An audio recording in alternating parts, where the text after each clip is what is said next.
When the world imagined a Soviet touchdown on the moon, engineers at OKB-1 drew a vehicle that could do more than just hop across the regolith. The LK-1 Pressurized Lunar Rover was a daring response to President Kennedy's challenge, marrying the heavy-duty reliability of early Soviet rockets with a sleek, habitable chassis designed for extended surface operations.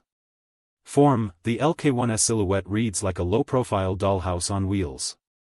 Its primary chassis is a rectangular pressurized cabin, 2 m wide, 1.8 m tall, enveloped by a honeycomb aluminum honey panel shell.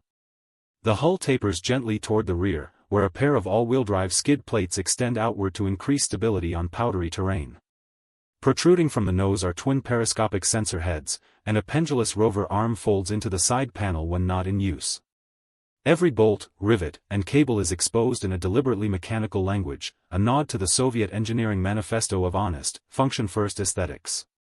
Function: inside, the cabin housed life support for 2 cosmonauts, a compact workbench, and a set of retractable sleeping bunks. The closed environment meant crews could spend up to 48 hours on the surface, conducting geology, installing experiments, or constructing the first segment of a permanent lunar outpost. Power came from integrated solar blankets draped over the rear skid plates, feeding a set of lead-acid batteries that also supplied the electric motors driving each wheel independently.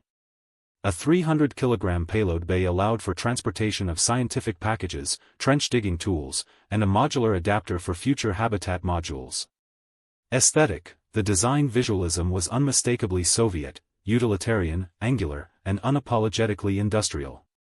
Drafts from the era feature stark line work, metric annotations, and a muted, Krasny, red accent representing the vehicle's telemetry antenna. The aesthetic expresses optimism, a mechanical beast ready to claim the barren landscape, not as a sleek rover of the 21st century, but as a rugged seed that could sprout a Soviet lunar colony.